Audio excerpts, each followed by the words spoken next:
I have something special for you guys in this episode of Animation Power Tips. I want to talk about the importance of posing in games, and I am actually going to take you guys through one scene so you guys can see why this is so important in games and why it's crucial for you to take your time posing your character to make sure that it looks as good as possible. Now, let's get started with this episode.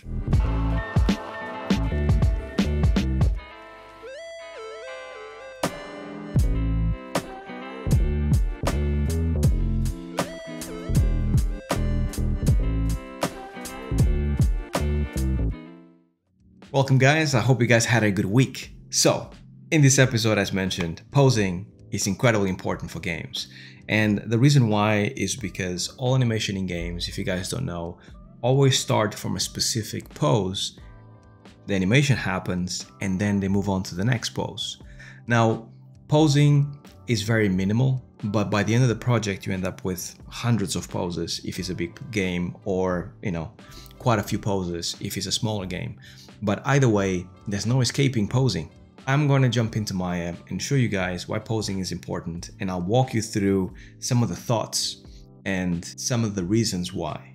I have a piece of mocap, and I want you guys to think about this piece of mocap as just raw, like it was just shot in the studio, you received it raw, and you now need to actually make it fit within the game by using posing and a few tricks. So let's get to it.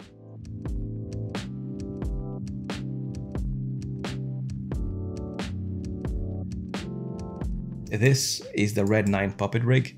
I'm a big fan of the Red 9 puppet rig, and I'm a big fan of the Red 9 tools.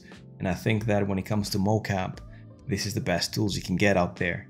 Now, this is not sponsored by any means. I'm just a good friend of Mark Jackson, the guy that actually creator of Red 9. And he was kind enough to allow me to actually use the puppet and use the tools. So go and check out Red 9 if you haven't so far. But yeah, this is a raw piece of mocap.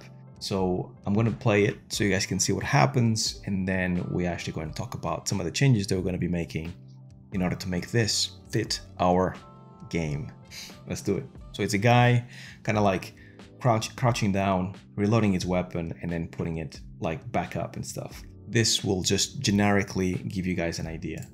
So first and foremost is that all games take into account a center of the character. Let's say whenever you are in level, there's this square or this rectangle that is around the character that allows for collision, allows for a blending of animations, and if you're networking a game, the game knows exactly what you are, not because of the character you are on screen, that's what you're seeing, but because of this one pill that is basically saying the player is here, and therefore you can hit him around this area, right?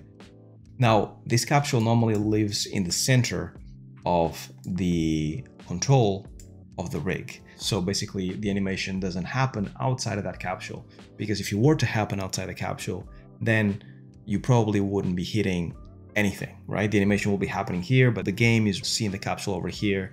So what you really need to aim at is the capsule. Now, the capsule in this game is set by this controller here. It's called the locomotion controller. It's basically that capsule. So the game is actually looking at this, whatever the animation is doing. The game is looking at this, and as you can see, this animation is happening outside of this capsule. So if you imagine like a rectangle, let me just do one just so you guys understand. Cylinder.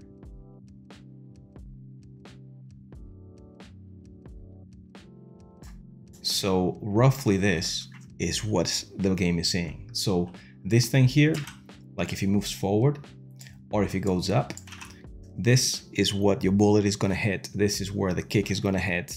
This is where the punch is going to hit. It's going to be this capsule. It's not going to be the puppet. It's not going to be this character. So the animation, in order for it to work, needs to happen inside here. Like the arms and the legs and everything else is happening outside this capsule. You need to start putting things inside of it. Your studio most likely will have tools to allow you to change world space for certain things. So imagine these Red 9 tools as a pipeline tools that you'd have in your studio. Right now, if I move my hips, I can actually move my hips, and I've changed this foot before to another space, so ignore this foot. But normally what happens is that if you move this, then you move only the hips, and the feet and the hands are staying put. Now, this applies to the whole animation. And if you were to key one of those, hands, feet, or whatever, you would have to actually key it every single time for the times that the hips are moving in order for you to kind of like adjust the thing backwards. Now, there's an easier way, and this is, in this case with Red 9, is by using a parent switch matching. And this is what it allows you to do, is actually putting a control over time, copying the animation to another space. So at the moment, this is actually connected to the main controller, which is this one, as you can see. What I want is for this foot to move with the hips, because I want to move the hips backwards to match where the center of this is, right? So if I select that foot and go hips and then go switch space, as you can see here down on the bottom in the timeline is doing some magic behind the scenes, where it's kind of like copying the animation and changing space every single key as it goes through. It does it again, once again, making sure that the Euler filter and all that stuff is kind of like in place. So it takes a little bit of time. You see that once I move my hips, my feet are moving accordingly, and my animation is still there exactly as it was before. And this is what you need.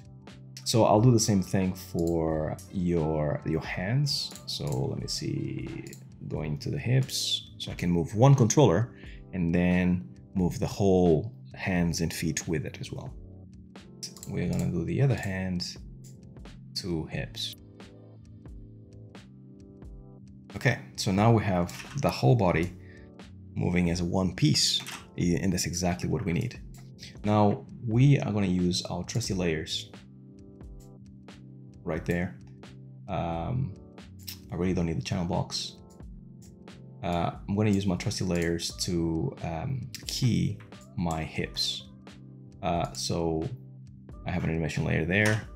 I key that first frame, and then what I'm going to do is actually go to the bottom and move my whole hips to the middle of this controller right there. So now my animation, as you'll see, actually happens in the middle there, comes off, and it should come back roughly to the middle. See that frame here? This frame is already telling us exactly what we need to be. So we're going to key it when it starts to move around there. And then we're going to key it just before, because we want this to be exactly the same. And then we're going to middle mouse click the 0 frame and get it to the end and then key, which means that now this frame and this frame are in the same position. And that's what we want. He does this animation, goes back, and now he's actually moving into place there. Let me just key here and then 0 key.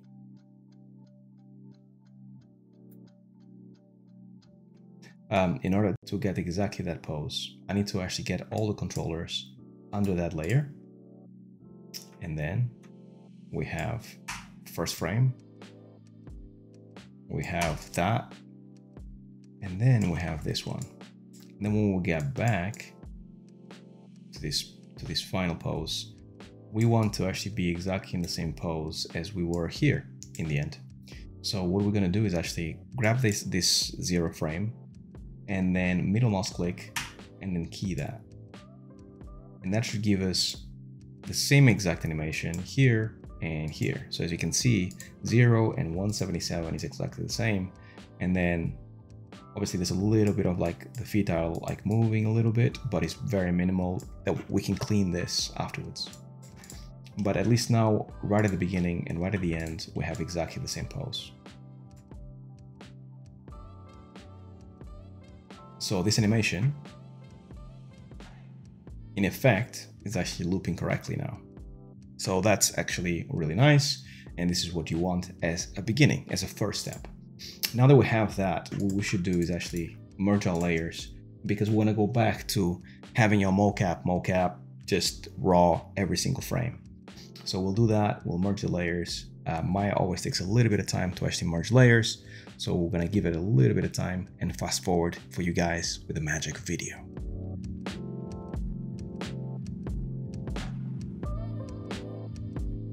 Okay, so the animation is baked and now it's back to normal. Like, you know, we just have exactly as we had. So this pose is the most important pose. So let's say you're starting the project, right? And no one has done a pose of aiming a weapon yet. And this aim weapon, it's going to obviously be in most of the game because this game is a third-person shooting game. Therefore, you need this pose to be solid. You need this pose to be really good. So what you need to do right now is select all the controllers here, put those in a layer, and then start tweaking your pose so it can be as clean as possible. So we're gonna use this pose as like our default. And I'm just scrubbing here to make sure that I get pretty much that moment that he actually starts moving from that pose. Just to make sure that anything that I do here in terms of posing, it's clean all the way here. And then when he moves along, things start to kind of like blend correctly. And we're also gonna copy this pose when we finish to the end. So I'm gonna do very small tweaks, but just understand that this will take you probably a day or two in order to get right. So I'm just going to do some small things just so you guys understand more or less what kind of things you need to actually start thinking about when you create a pose. So he obviously has a weapon in his hand. So his hand needs to be like, kind of like aiming this way, like aiming straight. This hand would actually be under the weapon, doing some stuff like this. Like maybe it's an AK-47, so it's a little bit longer. So you want to make sure that this is actually like this. Obviously, you want your fingers to be correct. The finger controllers are here, and you would like kind of grab these guys here.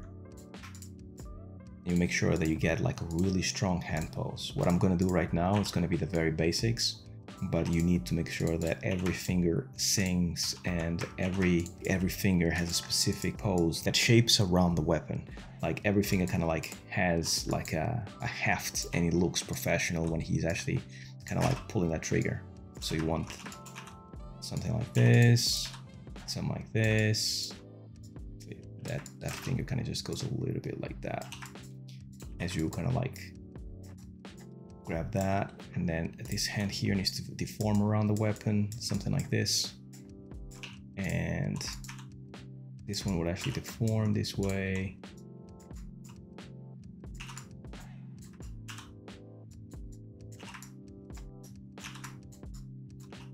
Something like this, and this one's will also be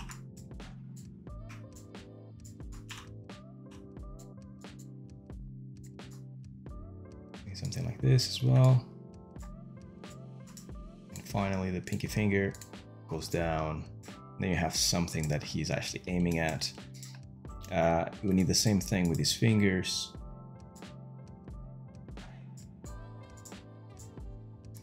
So you'd actually need to actually get these fingers to start looking correct. So in this case, like you need to have this kind of pose as you are grabbing the weapon. Something like this, something like this. And then normally this hand here just grabs the weapon this way. You can see where I'm going with this, right?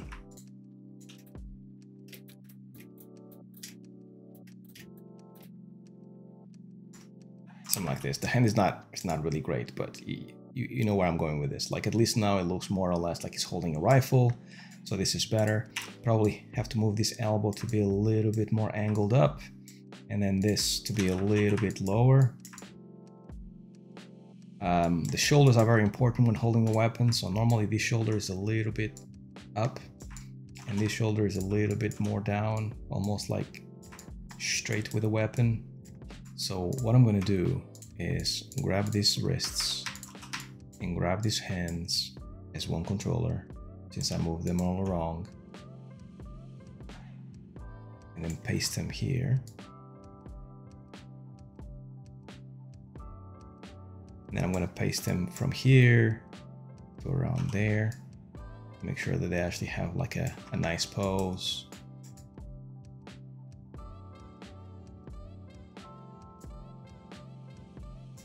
Oh, and I forgot the shoulder as well. This shoulder and this shoulder. So anything that you moved, you make sure that you move to the next key to make sure that he stays still for the time that he's up.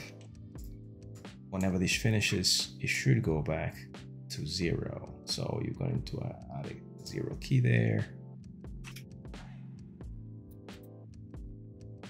So you're going to select all the controllers of the rig. In this case, somewhere with red 9 is this. So by this point, you add a 0 key, make sure that everything is reset, and this is the raw mocap. Goes all the way there, and then by the time it comes up around there, you need to finish with this. So I select all the controllers, I go to the end, paste that, and then you'll see that slowly we'll get into that pose. So because the arms are pretty still around here, I'm pretty sure you can select the controllers that you had before because it's just a pose, and start pasting that pose at around just before, just there. So you start to get like a proper pose at the end. So that's starting to look a little better and more like a final pose.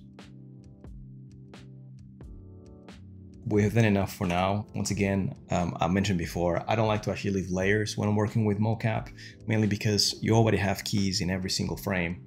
So every time I do an adjustment that I'm happy with, the very first thing that I do is kind of like bake the information down to make sure that I kind of like can